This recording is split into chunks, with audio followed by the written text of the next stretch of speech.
Tome 2, Le clan Vasse s'agrandit, suite.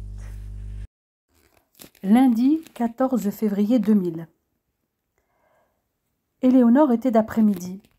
Elle avait un peu traîné au lit après que François fût parti, non sans lui donner son lot de baisers et de caresses.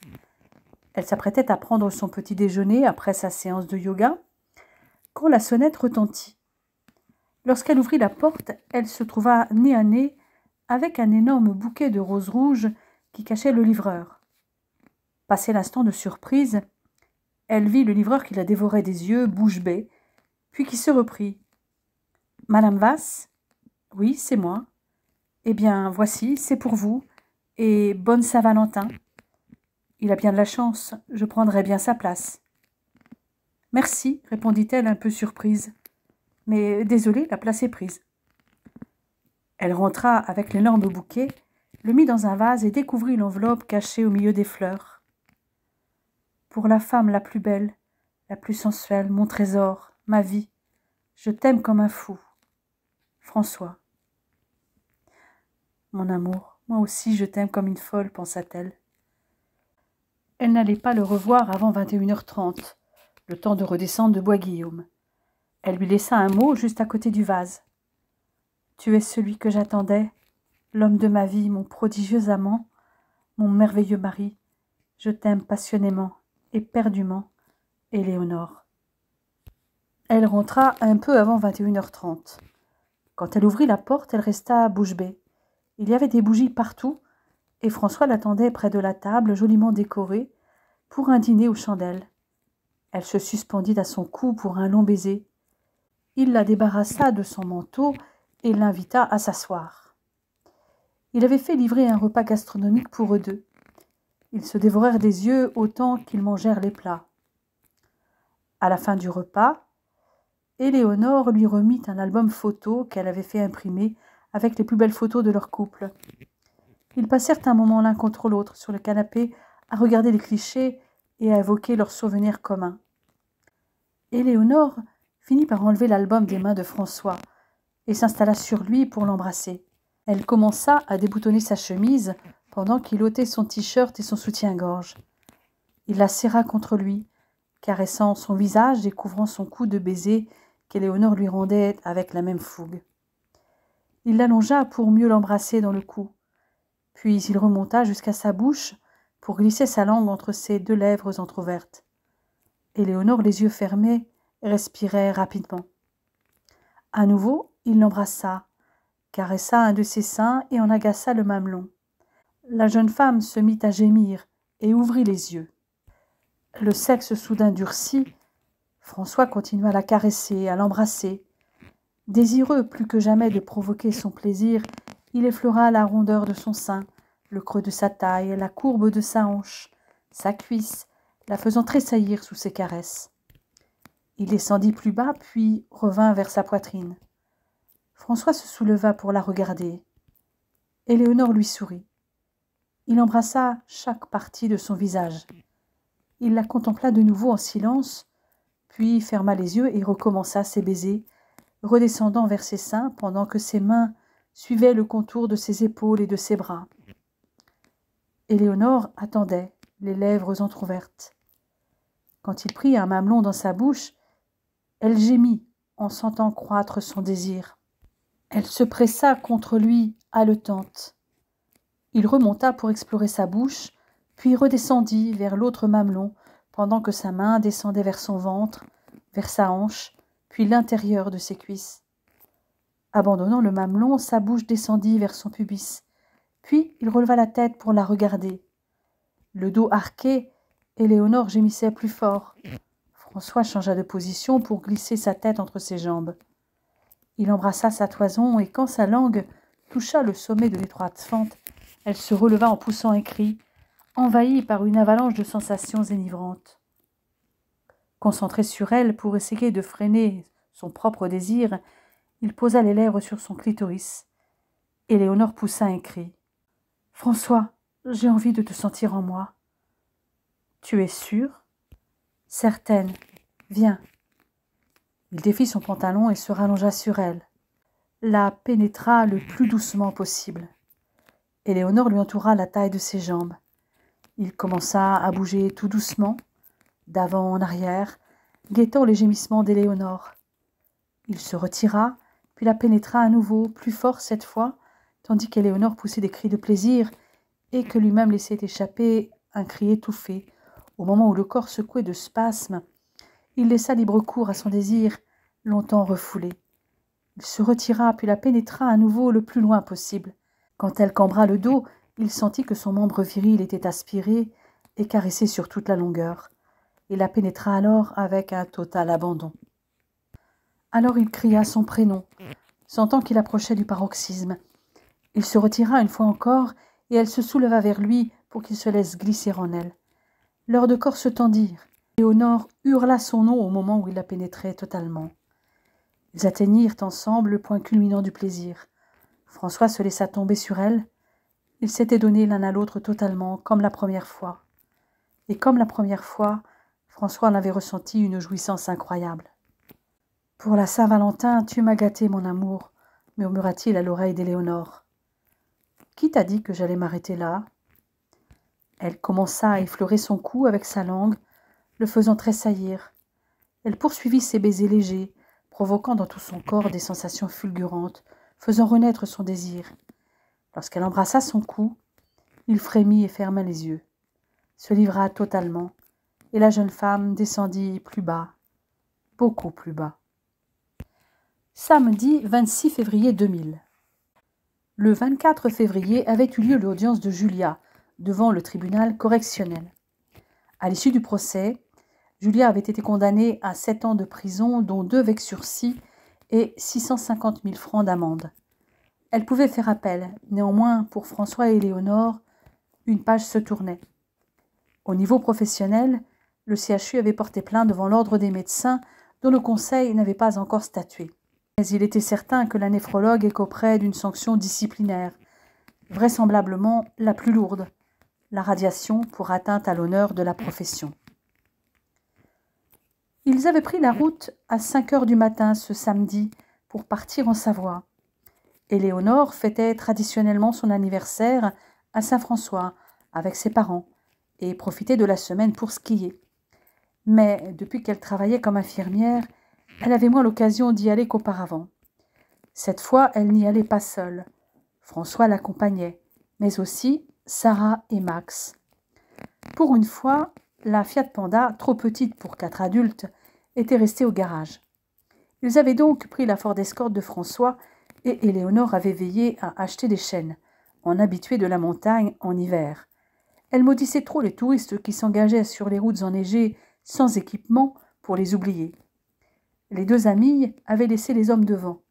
Ils se relaieraient jusqu'à l'arrivée. Vers 9h30, ils s'arrêtèrent sur l'aire de la Ferté pour faire le plein, se dégourdir les jambes et prendre un petit déjeuner. Jusqu'alors, la circulation avait été fluide. Même Paris avait été passé sans trop de ralentissement. Vers midi, ils arrivaient en vue des tunnels de Dulin et de l'Épine, mais à cet endroit commençaient des ralentissements dans la descente qui menait à Chambéry. C'est François qui conduisait depuis le péage de Villefranche-Nimat. Entre les 2 tunnels, il fit une halte à l'aire du Lavaret. Il se rappelait qu'Éléonore aimait s'y arrêter. Il vint lui ouvrir la portière pour l'entraîner voir la vue. « J'emmène Éléonore, mais rien ne vous empêche de nous suivre. Je vous laisse les clés pour fermer la voiture. » Sarah et Max les virent partir en courant main dans la main. Curieux, ils fermèrent la voiture et les rejoignirent. Ils ne s'étaient jamais arrêtés sur cette aire, qui était pourtant l'une des plus belles de France. La vue était dégagée sous un ciel sans nuages. Les eaux du lac d'Aiguebelette miroitaient au soleil. François avait enlacé Éléonore et contemplait alternativement sa femme et le lac. « Ce lac a la même couleur que tes yeux, mon amour, et il est aussi limpide. C'est vraiment magnifique. »« Quoi, mes yeux ou le lac ?» demanda-t-elle en riant. « Tes yeux. Je préfère me noyer dans tes yeux que dans le lac, surtout à cette saison, répondit-il en lui prenant les lèvres. Eh bien, dis-toi que c'est l'un des lacs naturels les plus chauds de France. L'été, il atteint facilement les 28 degrés. Tu ne me feras pas changer d'avis. Je préfère me noyer dans tes yeux et la chaleur de ton corps, insista-t-il en la serrant contre lui. Sarah les regardait, amusée. Elle était heureuse de les voir ainsi, après les avoir vus si mal, après la fausse couche d'Éléonore. Ils avaient remonté la pente et retrouvé le goût de vivre. Leur amour semblait être encore plus fort, si c'était possible. Elle prit la main de Max, qui l'enlaça pour l'embrasser. Qui plus est, insista Éléonore, au niveau de la faune et de la flore, ce lac présente une remarquable biodiversité. Le massif de l'Épine fait office de corridor écologique privilégié entre les massifs du Jura et de la Chartreuse. On trouve dans cette zone du lynx, du chat forestier, des chamois et des chevreuils, plusieurs espèces de chauves-souris et de papillons, mais également des libellules. Côté flore, on y trouve une dizaine d'espèces remarquables, comme le cirpe lacustre ou le senson des marais. Alors qu'en dis-tu, toi qui es soucieux de l'environnement? Que ce lac est magnifique, mais pas autant que toi. Je t'aime, répondit-il en l'étreignant et en déposant un baiser sur la tempe de la jeune femme qui frissonna. Tout en nichant sa tête dans le cou de François, elle sonna le signal du départ. « Si vous avez faim, nous pouvons nous arrêter à Chambé. Sinon, il reste 100 bornes pour arriver. Au choix. »« Nous avons l'habitude de manger tard, dit Sarah. On trace, si tout le monde est d'accord. » Ils semblèrent tous d'accord. « Ok, je préviens ma mère pour qu'elle nous prépare quelque chose. » Après avoir passé Chambéry, le temps commença à se couvrir, et il se mit à tomber un mélange de pluie et de neige. Néanmoins, ils atteignirent sans problème Saint-Avre-la-Chambre. Il neigeait, mais la route était praticable. La chute de neige s'intensifia après le hameau de Montoudras. Au Planet, les gendarmes obligeaient tous les véhicules non équipés à se diriger vers l'aire de chaînage. Éléonore sortit de la voiture, prit d'office les chaînes et sortit ses gants de sa poche. Elle avait l'habitude d'utiliser des gants de mécanicien auto plutôt que les gants plastiques d'usage unique fournis généralement avec les chaînes qu'elle jugeait inadaptés. Il s'agissait de gants en textile et enduits de nitrile sur la paume et les doigts.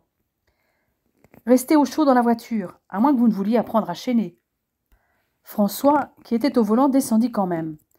Les gendarmes qui avaient reconnu Éléonore vinrent à sa rencontre. « Salut Élie, de retour à SFL ? » ?»« Désolé, je te serre la main, car je suis en service. »« Sinon, je t'aurais fait la bise, » déclara le plus grand des deux représentants de la maréchaussée. Il joignit le geste à la parole, suivi par son collègue. « Bonjour Romain. Bonjour Seb. Je vous présente mon mari, François. »« Enchanté, dit Romain. Vous avez de la chance. Je n'ai jamais vu quelqu'un chaîner aussi vite. Bon, je vous laisse parce que certains ne sont pas aussi doués. Il y en a même qui n'ont pas de chaîne. »« Salut Élie, fit Seb. » Éléonore enfila ses gants de chaînage et se mit à l'œuvre.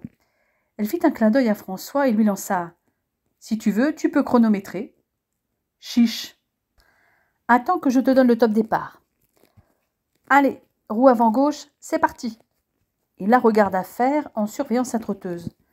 Rapidement, elle étala les chaînes au sol, passa le câble derrière la roue, plaça la chaîne pour la centrer, ramena les croisillons sur la partie externe du pneu en maintenant le câble à l'arrière, puis elle joignit chaque embout, serra la chaîne à l'aide du tendeur et relia le crochet de ce dernier à un maillon du côté opposé. Elle lui cria en levant les mains « Stop !»« Alors combien ?»« 3 minutes 45. »« Bon, eh bien, passons à la roue droite. » Elle renouvela la même opération. « Alors, combien ? 3 minutes 40. »« Pas mal. »« Pas mal ? Je ne suis même pas sûre que j'aurais réussi à chaîner tout court, dit-il en l'embrassant. En attendant, reprends le volant et avance lentement d'une dizaine de mètres et arrête-toi que je puisse t'ajuster et retendre. Elle suivit à pied, puis retendit le tendeur en l'accrochant à un maillon plus éloigné. Maintenant, tu vas au bout du parking faire demi-tour et j'attends là pour une ultime vérification. À vos ordres, chef, répondit François. Sitôt dit, sitôt fait. Après sa vérification, elle remonta en voiture après avoir enlevé et secoué sa doudoune pleine de neige. C'est bon, on peut continuer. Elle descendit sa vitre et salua les deux gendarmes. Salut. Amusez-vous bien, mes petits schtroumpfs. À plus sur les pistes. Elle remonta la vitre en vitesse. Ils montèrent tranquillement et sans problème jusqu'à Saint-François 1650. Il était 14h30. Du balcon d'où elle les guettait, Laurence les vit arriver. Elle mit à réchauffer le gratin de crozet qu'elle avait préparé. Dès qu'Éléonore et François apparurent, elle les prit tous les deux en même temps dans ses bras et leur claqua à chacun une bise sur la joue. « Mes chéris, je suis contente de vous voir. Vous avez meilleure mine. Ça va tous les deux ?»« Ça va, maman, nous allons bien. »« Tous les deux, » répondit Éléonore. « Ta fille est une battante. De nous deux, c'est elle la plus forte, » ajouta François en regardant sa femme avec tant d'amour que Laurence en eut les larmes aux yeux. « Je te l'avais dit, » murmura-t-elle à son gendre, en l'embrassant encore. « Tu as de la chance. Mais elle aussi a de la chance de t'avoir. » Elle se tourna vers Sarah et Maxime pour les embrasser à leur tour, pendant qu'Éléonore et François allaient voir Jacques. « Bon, si vous vous installiez pour manger un peu, vous devez être affamés. Tenez, je vous mets le plat sur la table. Servez-vous. »« Un gratin de crozet, merci, maman, dit Éléonore. Eh bien, moi je mange, les valises attendront. » Après le repas vite expédié par le petit groupe, Éléonore emmena son mari et ses amis s'équiper pour la semaine de ski. Il neigeait encore, mais ils n'avaient pas à aller très loin. « Bonjour Étienne, toujours fidèle au poste ? Tiens, salut Éléonore. Eh oui, c'est ma 3e saison ici comme skiman. Tu vas bien depuis la dernière fois que je t'ai vu en avril ? Bien, comme tu vois. Je te présente François, mon mari. Ton mari ? Fit le skiman étonné. Tu es marié ? Comme tu vois. Eh bien, félicitations, à tous les deux. Tu es un sacré vénard, mon vieux, dit-il à François. Moi, j'ai bien essayé de la draguer. Rien. Elle a voulu rester la bonne copine, avec qui tu peux skier, boire un coup, faire la fête. Mais rien d'autre. Saisonniers, moniteurs, il y en a un paquet qui ont tenté leur chance. Rien, pas touche. C'est quoi le secret ? Je crois que c'est à elle qu'il faut demander, répondit François, en souriant, ravi d'apprendre qu'Éléonore n'avait été attirée que par lui. Montaigne dirait « parce que c'était lui, parce que c'était moi ». Il parlait d'amitié, mais cette réponse marche aussi pour l'amour, dit Éléonore au skiman. C'est ça, ramène ta science. Elle lui tira la langue et poursuivit. Donc, disais-je, je te présente François et mes amis, Sarah, que tu connais déjà, et son compagnon Maxime. Donc, côté Sarah, c'est mort aussi pour la drague. Et il leur faut tout le matos, chaussures, skis, bâtons, enfin, tu vois avec eux. Et moi, je récupère mes skis que mes parents ont dû te confier à Farté. Ok, chef. Pendant que chacun essayait les chaussures, donnait les informations sur son poids et son niveau de ski pour régler les fixations, Éléonore discutait avec le gérant du magasin et prenait des nouvelles des gens qu'elle connaissait depuis des années. Les Savoyards semblaient l'avoir adoptée comme l'une des leurs. Quand tout le monde fut équipé, elle lança à Étienne avant de partir. « Tu mettras la facture à mon nom ?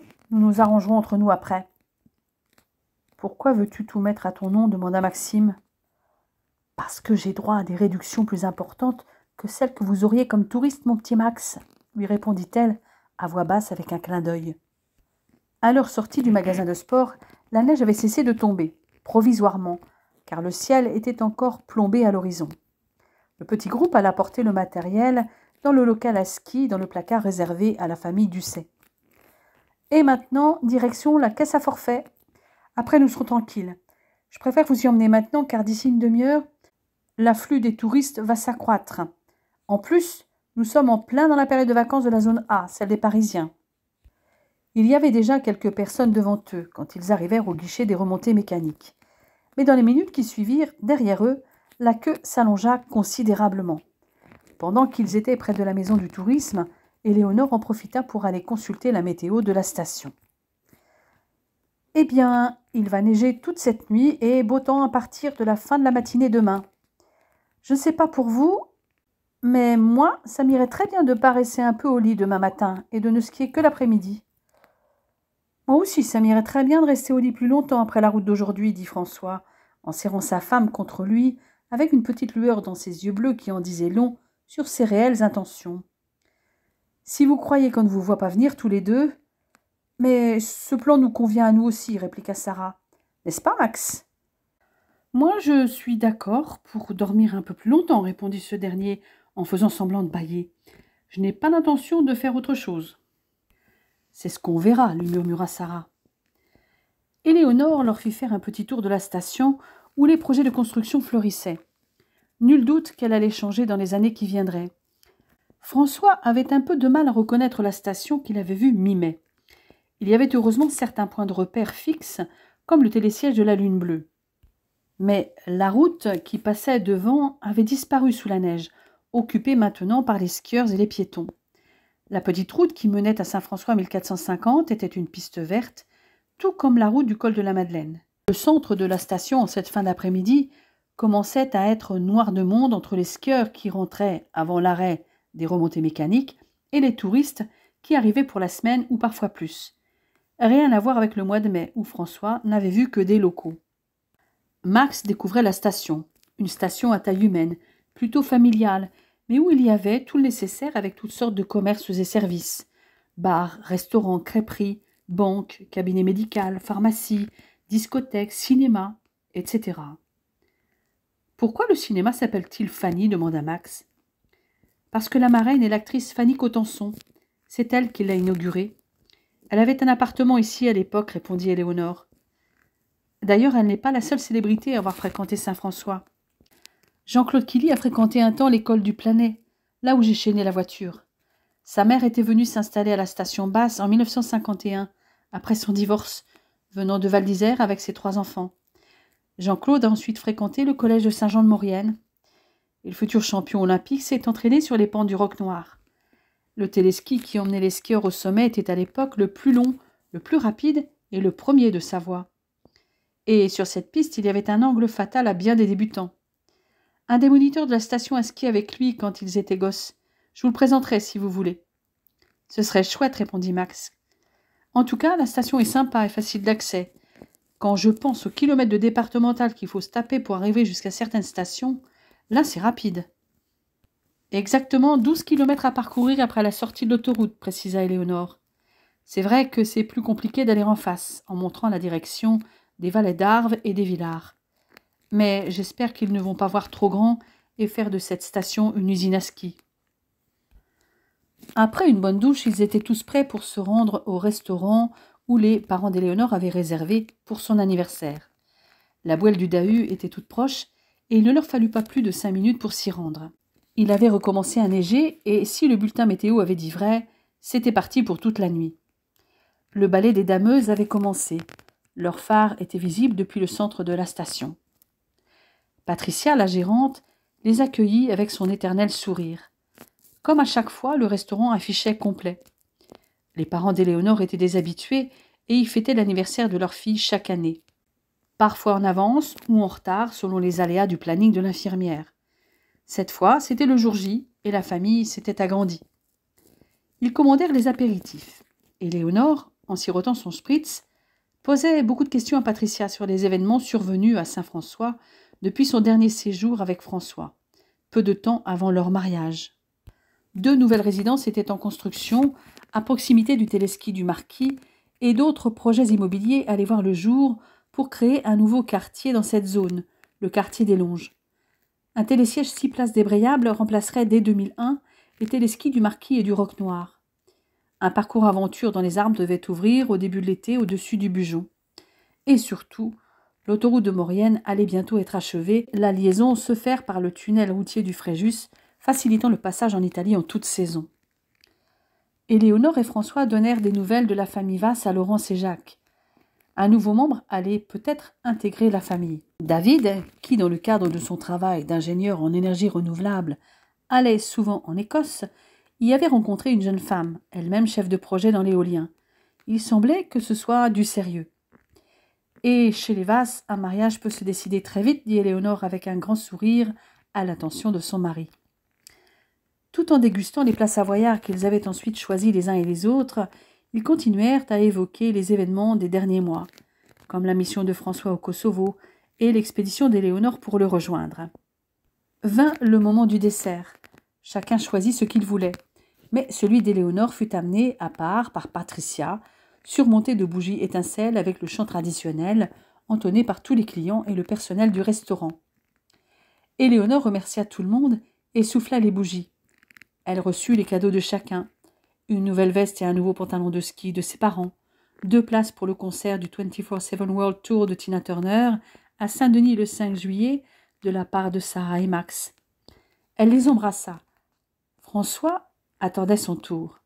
Il lui remit une enveloppe qui contenait une lettre très personnelle et une réservation pour une semaine en amoureux sur une île du golfe du Morbihan.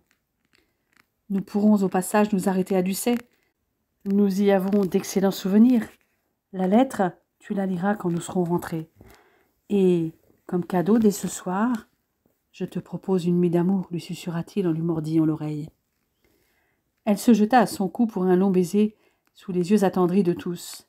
« Mon plus beau cadeau, c'est toi, mon amour, lui répondit-elle. Il la prit dans ses bras pour un nouveau baiser qu'il aurait bien prolongé indéfiniment si l'effet sur lui n'était pas aussi visible. Il s'écarta donc pour reprendre sa place. Maxime riait sous cape. Éléonore remercia de nouveau tout le monde et saisit la main de François sous la table. À ce moment, le téléphone d'Éléonore vibra. Elle jeta un œil, reconnut le numéro et se leva pour répondre un peu à l'écart et ne pas interférer sur la conversation du groupe. « Hello. Thank you, Tina. I see you don't forget me. I don't forget you either. How could I? How are you doing since our last exchange? Yes, it was hard, but I'm getting better. I am on vacation with my family. Yes, he's there, next to me. Very well. Okay, I pass it on to him.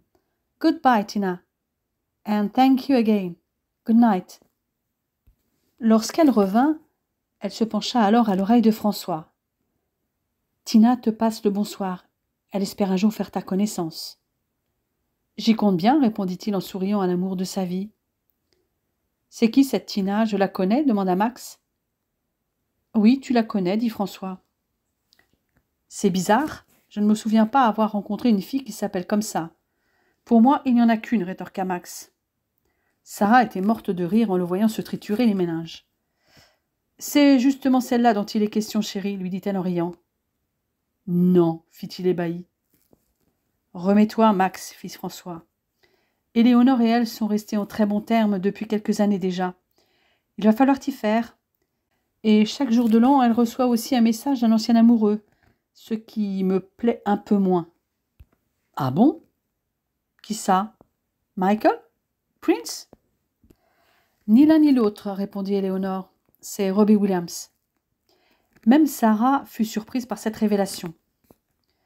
Je vous expliquerai, dit Éléonore, mais un autre jour.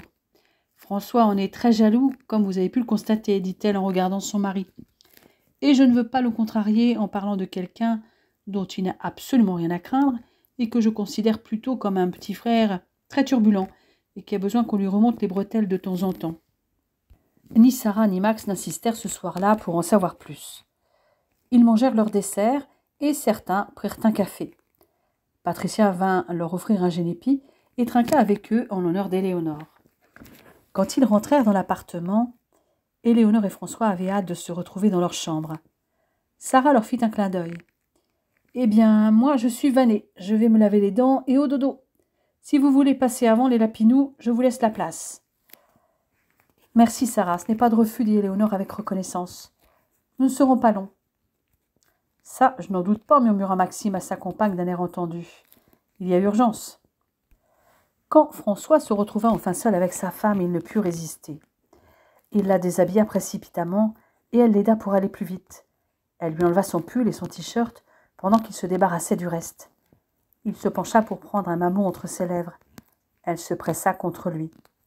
Il sentait son parfum et son désir monter. Ses mains descendirent rapidement jusqu'à ses hanches et ses fesses. Au moment où une de ses mains vint caresser la cuisse de la jeune femme, il la sentit s'ouvrir à lui, et son désir devint si intense qu'il aurait pu la pénétrer tout de suite. Mais il voulait faire durer le plaisir. Il précisa ses caresses, entendit le souffle d'Éléonore s'accélérer, la sentit se cambrer de tout son corps. « Comme j'ai envie d'elle, se dit-il. Pas encore. » Ses lèvres abandonnèrent le mamelon, trouvèrent la bouche de la jeune femme, qu'il explora avec sa langue. Il s'écarta un instant afin de pouvoir encore tenir et faire monter son désir à elle. Il contempla son visage jusqu'au moment où elle ouvrit les yeux. Il l'embrassa, puis laissa courir sa langue du cou jusqu'à ses seins, qu'il prit dans ses 2 mains. Éléonore gémissait doucement. Sa bouche descendit vers son ventre, puis poursuivit encore plus bas. Elle se tendit vers lui, et sa langue pénétra son intimité. Elle se contorsionnait et le réclamait au plus profond d'elle. Il céda à sa demande avec ardeur. Il n'aurait pas pu tenir plus longtemps, tant la pression s'était accentuée en lui. Il la posséda avec la même fougue qu'elle mettait à lui répondre.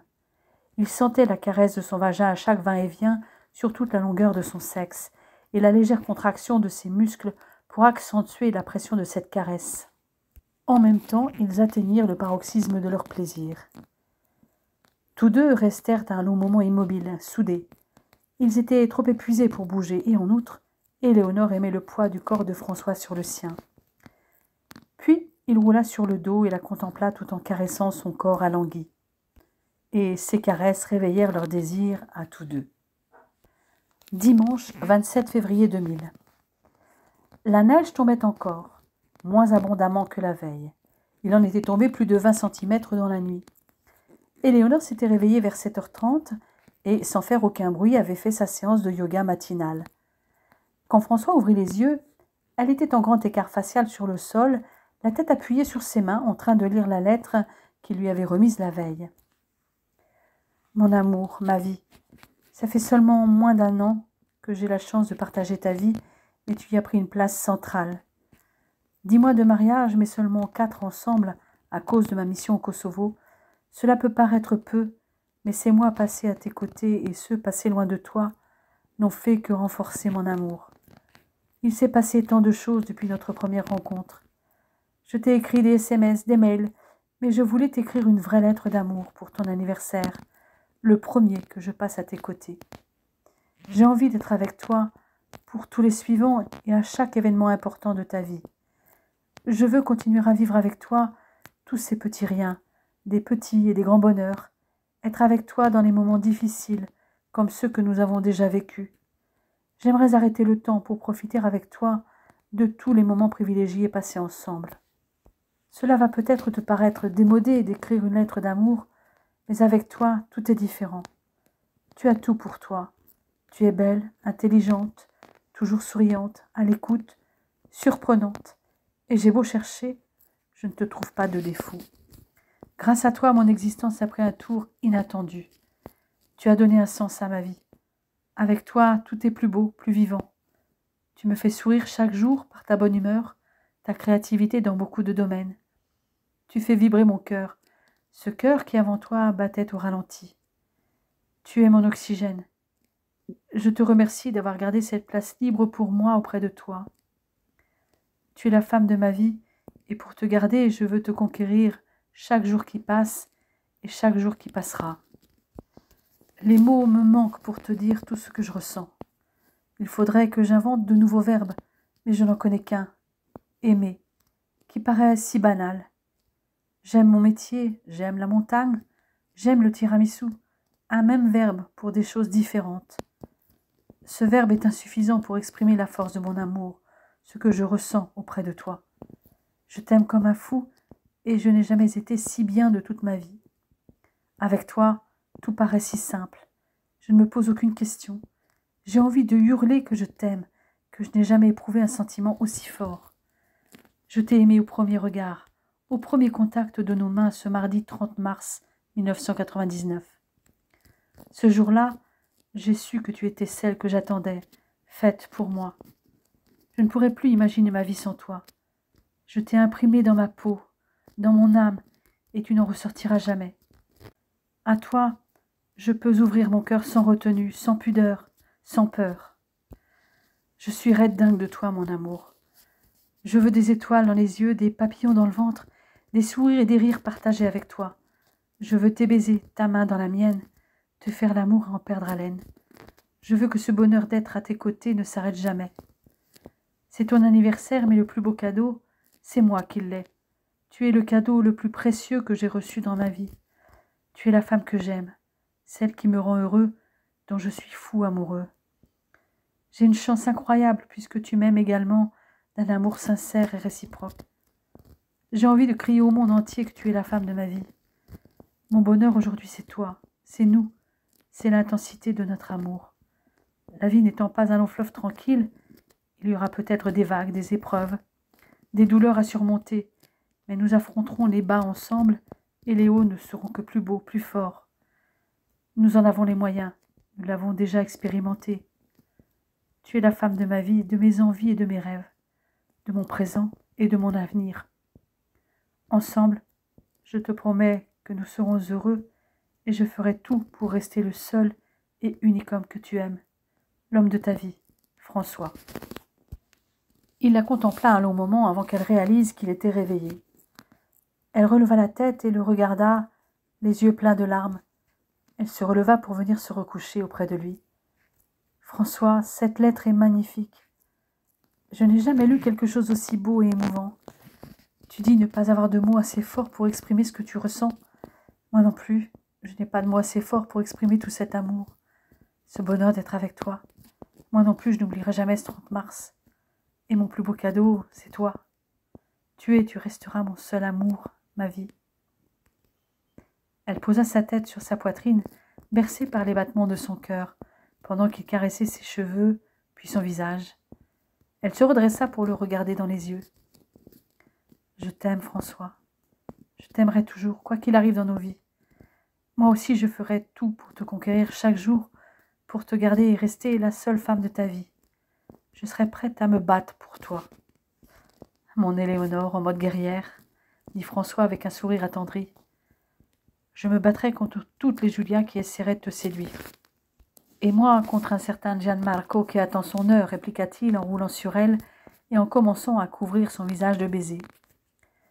Elle le fit basculer sur le dos pour s'installer à califourchon sur lui. « Il va pouvoir attendre longtemps. En revanche, toi, je n'ai pas envie de te faire attendre. Quand je t'ai dit que je me battrais pour toi, je ne plaisante pas. C'est toi qui m'as initiée et tu n'imagines pas jusqu'où je peux aller pour toi. Tu l'as dit toi-même. Je peux être très inventive. Et ton corps est mon terrain d'expérimentation favori. » Il s'abandonna volontiers à ses caresses, à ses baisers et à ses initiatives. Lorsqu'Éléonore sortit de la salle de bain, Maxime et Sarah venaient de s'installer pour prendre leur petit déjeuner. Laurence et Jacques étaient déjà partis pour une balade en raquette. « Salut Élie, bien dormi ?» demanda Max avec un sourire entendu. « Très bien, rien de tel qu'un gros câlin pour s'endormir comme un bébé après, » lui répondit-elle avec un grand sourire. François fit une brève apparition avant de se diriger vers la salle de bain. « Bonjour tout le monde. »« Salut Lapinou, en forme ?» demanda Max hilar. « Une forme olympique. Pourquoi, pas vous ?»« Laisse tomber, François, il a envie de vous taquiner ce matin, » dit Sarah avec un clin d'œil. Le jeune homme fila vers la salle de bain sans chercher à en savoir plus. Mais quand il revint une dizaine de minutes plus tard, Maxime n'avait pas renoncé à titiller son ami. « Tu es sûr d'être en état pour skier cet après-midi ?»« Oui, pourquoi ?» répondit François en mordant dans son croissant. « À ta place, je serais sur les rotules. »« Tu manques peut-être d'entraînement ?»« Pas cette nuit, parce que vous êtes contagieux, les lapinous, » plaisanta Sarah. « On vous a réveillé ?» demanda Éléonore, que la répartie avait fait rougir. « Oh, ne t'inquiète pas, finalement ça valait le coup, » fit Sarah avec un clin d'œil. « Grâce à vous deux. » Ça m'a fait penser aux Italiens, dans les bronzés fonds du ski, dont les ébats excitaient les autres. Sauf que moi, je ne suis pas comme Nathalie. Je sais avec qui j'ai couché cette nuit. Éléonore faillit s'étouffer avec son croissant. Je vous rappelle que les Italiens étaient deux pour satisfaire Fernanda. Moi, j'étais tout seul avec ma femme, dit François ironique. Il enlaça Éléonore et l'embrassa fougueusement. Maxime se leva précipitamment. « Où vas-tu » demanda Sarah. « Chercher un seau d'eau froide pour les calmer. Ils vont remettre ça. Le soir, le matin, mais ils s'arrêtent jamais ces deux-là. » « Sois rassuré, Max. Ce soir, nous serons tellement fatigués après avoir skié dans la poudreuse que nous dormirons comme des loirs, dit Éléonore. « Peut-être, » ajouta son mari avec un sourire narquois destiné à son ami. Après avoir déjeuné tôt, ils étaient près des 13 heures à dévaler les pistes. Le soleil était revenu. Il faisait même chaud. Sous le ciel redevenu bleu, les cimes, les aiguilles, les dômes se détachaient comme un feston d'un blanc lumineux avec les taches plus sombres de la roche par endroits. Éléonore connaissait le niveau de Sarah qui la suivait sans trop de problèmes. En revanche, elle ne connaissait pas celui des deux garçons. Maxime avait skié régulièrement depuis son enfance et le faisait très épisodiquement depuis qu'il avait commencé les études de médecine. Quant à François, lui aussi avait commencé enfant et skiait chaque année avec ses frères, mais il n'avait pu skier depuis 3 ans par manque de temps, happé par son métier et ses travaux pour l'obtention de son DES de médecine interne et humologie, puis de son DESC de médecine vasculaire et enfin de son HDR. A priori, tout le monde pourrait suivre.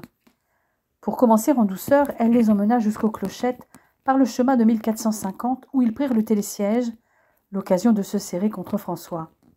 Cette première piste était une piste verte que les moniteurs faisaient emprunter aux skieurs débutants qui maîtrisaient déjà les bases.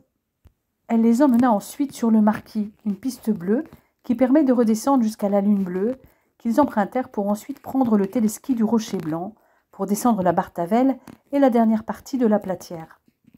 Tous suivaient les traces d'Éléonore, qui connaissait le domaine skiable comme sa poche. Les quelques pistes descendues, dénuées de grosses difficultés, leur avaient permis de retrouver une certaine aisance sur les skis. Mais celui qui suivait le mieux la jeune femme était, sans conteste, François. Il avait toujours aimé skier dans la poudreuse. Le voyant à l'aise, Éléonore le mit au défi dans la Platière. Il la suivit de très près, mais elle parvint à le distancer. Elle s'arrêta pour l'attendre. Il freina brusquement en arrivant à sa hauteur pour projeter une gerbe de neige qui l'aspergea de la tête aux pieds. Légèrement suffoquée sur le coup, elle éclata ensuite de rire. Et au moment où il se retourna pour voir si Max et Sarah arrivaient, elle déchaussa à toute vitesse pour lui sauter dessus et le déséquilibrer. Il tomba sur le côté dans la poudreuse. Lorsque leurs amis arrivèrent, Éléonore était en train d'essayer d'introduire une poignée de neige dans le cou de son mari. « Ah, tu veux jouer à ça. Je vais te rafraîchir aussi. Une bonne friction à la neige, rien de tel. »« Et tu crois que je vais te laisser faire ?» lui répondit François en riant et en lui bloquant les poignets. « D'accord, je suis vaincue, dit-elle après avoir lutté quelques secondes. » Il en profita pour l'attirer à lui, ses yeux bleus rivés dans ses yeux verts. Elle ne pouvait pas résister à ce regard-là. Elle se jeta sur lui pour l'embrasser. « C'est pas vrai, dit Max. Vous n'allez quand même pas forniquer sur les pistes maintenant. La neige ne refroidit même pas vos ardeurs, les lapinous ? » « Non, c'est plutôt revigorant au contraire, répondit Éléonore après avoir libéré son mari. Elle se débarrassa de la neige qui s'accrochait à ses vêtements et rechaussa ses skis pendant que François se relevait. Elle reprit les commandes du groupe. « Je vous propose de rejoindre le double téléski du Frêne pour aller ensuite au col. Et si vous skiez bien, vous aurez le droit à un verre de vin chaud, ajouta-t-elle en prenant la voix du moniteur du film « Les bronzés font du ski. Enfin, vous prendrez ce que vous voudrez. » Ils eurent vite fait d'atteindre le tire-fesse. De nombreux skieurs faisaient déjà la queue. L'occasion pour François de se coller à sa belle en attendant. « J'ai toujours eu horreur des tire-fesses, lui glissa-t-il à l'oreille. « Moi aussi, mais là, pas le choix. On peut espérer que d'ici 3 ou 4 ans, celui-ci soit remplacé par un télésiège. Au moins, sur un télésiège, je peux t'embrasser. » Le petit groupe fut bien heureux d'arriver au bout de son périple avec le double téléski. Mais à l'arrivée, le jeu en valait la chandelle. La vue était sublime, avec tous ces sommets à 360 degrés qu'Éléonore avait montrés à l'homme de sa vie au printemps. En mai, il restait encore de la neige en altitude, mais on percevait bien tous les alpages de Saint-François, aujourd'hui transformés en piste de ski depuis décembre. Il resterait le terrain de jeu des skieurs jusqu'à la fin avril. L'horizon était parfaitement dégagé et le Mont Blanc n'était caché par aucun nuage. « C'est d'ici qu'on peut basculer vers Valmorel, annonça Éléonore. Je ne vous y emmènerai pas aujourd'hui, car il faudrait déjà revenir d'ici 1 heure. Si vous voulez, nous irons demain ou après-demain, car il vaut mieux partir le matin. Nous pourrions y déjeuner d'ailleurs. Mardi, ce serait mieux. Comme ça, demain, nous continuons d'explorer celle de Saint-François, avec des pistes plus dures, dit Sarah, si toutefois tout le monde est d'accord. La proposition fut retenue à l'unanimité. On continue vers le col, proposa Éléonore. Alors je vous préviens, vous pouvez faire quelques virages en haut de la piste, mais pas trop. Parce que la piste est faite de descentes et de remontées, de vraies montagnes russes. Là, il va falloir y aller tout chousse si vous voulez remonter de l'autre côté. Sinon, vous allez ramer. Allez, suivez le guide. Le petit groupe s'engagea dans la première descente, suivant l'exemple de leur guide. Il était évident qu'à ce jeu-là, les 2 garçons gagnaient plus en vitesse que leurs compagnes plus légères. À la fin de la seconde descente, elles durent toutes les 2 adopter le pas du patineur pour arriver au bout de la remontée suivante. Éléonore, qui maîtrisait la technique, parvint quand même à rattraper les hommes avant le sommet, pendant que Sarah peinait. Il restait encore 2 descentes et 2 montées avant d'atteindre l'ancien refuge, devenu restaurant d'altitude au col de la Madeleine. Grisés par la vitesse, ils arrivèrent tous en même temps à la banquise de Mille. La terrasse était bondée. Ils déchaussèrent et plantèrent leurs skis dans l'épaisse couche de neige. Ils patientèrent quelques instants qu'une table se libère. François avait enlacé son épouse, qui contemplait les chaînes des Écrins et de Beldonne au sud. Uniquement absorbée par la vue et le contact du corps de François, elle n'avait pas conscience des regards admiratifs des mâles présents sur la terrasse. Son mari, lui, les avait bien perçus, et il resserra son étreinte. Quand la serveuse aperçut Éléonore, elle vint vers elle avec un grand sourire. « Élie, te voilà de retour, et pas sale à ce que je vois !» en lançant un regard admiratif vers François avant d'embrasser son épouse. « Tu me présentes ?»« François, mon mari, répondit la jeune femme, et voici Sarah, que tu connais déjà, et Maxime, son compagnon. Je vous présente Christelle. »« Ton mari ?»« Évidemment. Un des plus beaux mecs que j'ai vus depuis longtemps dans la station, et c'est toi qui l'as pécho. C'est bien ma veine. Et celui de ta copine est canon aussi, ajouta la serveuse avec un sourire gourmand. Mais j'ai bien compris que j'arrivais trop tard. Bon, allez, venez, je vais vous installer.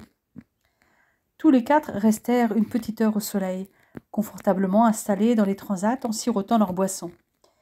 Il faisait si chaud qu'ils avaient même enlevé leur veste de ski. Quand Éléonore enleva en plus la fine polaire qu'elle portait sous sa veste, pour ne garder qu'un t-shirt, elle révéla aussi sa plastique irréprochable, ce qui déclencha quelques sifflets admiratifs dont elle ne se préoccupa guère. Mais il fallut bien songer à repartir. Et avant de rechausser les skis, Éléonore les emmena encore voir la vue et demanda à Christelle de les prendre tous les 4 en photo devant la pancarte indiquant « Col de la Madeleine, altitude 2000 mètres ». Seule la partie haute était visible. Le reste était enfoui sous 1 mètre de neige. Chaque couple prit l'autre en photo pour garder un souvenir de cette première après-midi de ski ensemble. Ils redescendirent tranquillement par la route du Tour, se laissant glisser sur plusieurs kilomètres jusqu'à l'embranchement avec l'hôtel La Perrelle, construit au début des années 70 sur un ancien chalet ayant servi à la construction de la route du col de la Madeleine. De là, ils arrivèrent au télésiège du Mollaret pour profiter d'une ultime descente vers le centre de la station et profiter des derniers rayons du soleil. Après le repas en famille, chaque couple regagna sa chambre. L'après-midi au grand air et l'exercice physique avaient fatigué tout le monde, sauf Éléonore dont le corps était entraîné. François lui-même sentait ses muscles endoloris. « Bon sang, j'ai perdu l'habitude. Il y a certains muscles dont je ne me rappelais pas l'existence, avoua-t-il. Mais pour me détendre, je sais ce qu'il me faut, ajouta-t-il en entraînant sa femme sur le lit. Je pense effectivement que je peux être utile, lui rétorqua Éléonore. Un massage, ça te dit? Fais par toi, je suis prêt à tout. 2 petites minutes et je suis à toi. Je n'aurai pas besoin de te déshabiller puisque c'est déjà fait, dit-elle avec un sourire moqueur. Elle fila dans la salle de bain où elle savait que sa mère avait des huiles essentielles, de l'huile de coco et de l'huile d'argan. Elle hésita à prendre de l'huile essentielle d'ylang-ylang pour en mettre quelques gouttes dans un peu d'huile d'argan, mais elle y renonça. L'huile essentielle d'ylang-ylang pouvait avoir un effet euphorisant et elle visait surtout la détente. Elle choisit finalement de l'huile de coco. Elle trouva quelques bougies dans le placard de l'entrée, ramassa au passage son lecteur CD portable et récupéra un des CD qu'elle utilisait pour la méditation quelquefois. Et voilà. D'abord, l'ambiance. Elle augmenta un peu le chauffage, alluma quelques bougies, posa le pot d'huile de coco et inséra le CD dans le lecteur sans mettre la musique en route. François observait chacun de ses gestes, se demandant ce qu'elle allait encore inventer. Puis elle se déshabilla à son tour. Ça commence à devenir intéressant. Tu veux être détendu? Eh bien, ce massage devrait complètement te relaxer. Tu te souviens de la méditation tantrique? Si je m'en souviens. Je me rappelle comment ça finit à chaque fois. Un peu de sérieux, mon amour. Il va falloir harmoniser nos respirations et nous allons nous concentrer l'un sur l'autre. Pour ce massage tantrique, je vais laisser courir mes mains sur tout ton corps. J'ai bien dit tout ton corps. Si des pensées te viennent, reviens à la sensation de chaleur de mes mains qui vont t'envelopper. Reste à l'écoute de ta respiration pour maintenir l'état méditatif. Reste concentré sur mes doigts qui vont glisser sur ta peau et sur les émotions qui vont te parcourir. Tu vas te laisser aller, te connecter à toutes les sensations que mes mains vont faire naître chez toi. Ce soir, c'est moi qui m'occupe de toi. Ce soir, tu vas uniquement recevoir, sans l'obligation de donner. Il va falloir t'abandonner à mes mains. Je vais essayer. Mets-toi sur le ventre. Il obtempéra. Éléonore appuya sur la touche on du lecteur CD et une musique douce, presque en sourdine, emplit la pièce. Elle mit de l'huile de coco dans ses mains et commença par effleurer l'intégralité de son dos jusqu'au niveau des fesses, avec des mouvements très lents. Elle remonta ensuite délicatement au niveau des épaules, effectua des mouvements de rotation avec les mains bien à plat, restant à ce niveau un bon moment. Elle veillait à ce que ses mains soient toujours enduites d'huile. À genoux près de l'amour de sa vie, elle laissa glisser ses mains en remontant sur ses jambes, sans pour autant aller jusqu'aux cuisses. Elle revint jusqu'au niveau du dos et des fesses, alternant les pressions, les effleurements, les pétrissages, très lentement, avant de remonter vers les épaules. Elle tendit les bras pour exercer une forte pression à ce niveau. Ensuite, elle avança les mains en direction du cou, parcourut l'intégralité très lentement. Elle redescendit jusqu'au niveau des fesses, posa ses 2 mains bien à l'horizontale en bas de la colonne vertébrale et appliqua une pression avant de repartir vers les épaules. Elle restait concentrée sur leur respiration à tous deux, sur les réactions de François à chacun de ses mouvements. Elle ressentait le moindre frémissement, consciente d'avoir touché certaines zones érogènes qu'elle abandonnait provisoirement avant d'y revenir.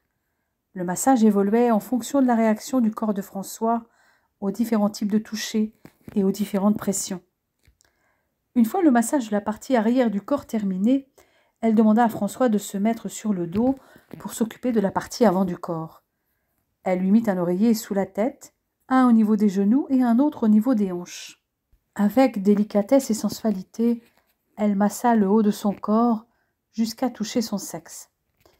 Ses mains exerçaient un toucher doux, subtil, extrêmement lent et délicat. Il y avait une parfaite connexion entre ses mains et la peau de son homme. Si elle touchait son sexe, elle évitait de l'exciter, ce qui fut néanmoins inévitable, et le massa comme d'autres zones sensibles, et le fit avec la même douceur que lorsqu'elle massa le ventre ou le torse. Son but n'était pas d'exciter François, mais de stimuler la sensibilité de son corps afin qu'il sente le frémissement de son propre corps lorsqu'il était touché ainsi. Elle en massa chaque centimètre doucement et avec amour, ses jambes, ses pieds, entre ses orteils, ses mains, chaque doigt, sa poitrine, son ventre. Pendant plus de 2 heures, elle l'enveloppa de douces caresses de la tête aux pieds, jusqu'à ce qu'il atteigne le paroxysme du plaisir sous ses mains. Elle n'utilisa d'ailleurs pas que ses mains, mais aussi ses cheveux avec lesquels elle effleurait le corps de François. Elle l'effleura aussi avec tout son corps, sans exercer aucune pression. Elle continua à le masser doucement pendant un long moment après qu'il ait atteint l'orgasme. Elle termina en l'essuyant avec des serviettes humides chaudes pour enlever l'excédent d'huile de coco, comme elle l'avait déjà fait pour la partie arrière de son corps. Elle le laissa encore profiter de ce moment relaxant et alla ranger tout le matériel utilisé après avoir enfilé une nuisette. Quand elle revint, elle enleva les oreillers posés au niveau des genoux et des hanches. François s'était endormi. Elle baissa le chauffage, enleva la nuisette et se leva contre lui. Elle avait été attentive à ses moindres réactions selon les zones touchées et les avait imprimées dans sa mémoire.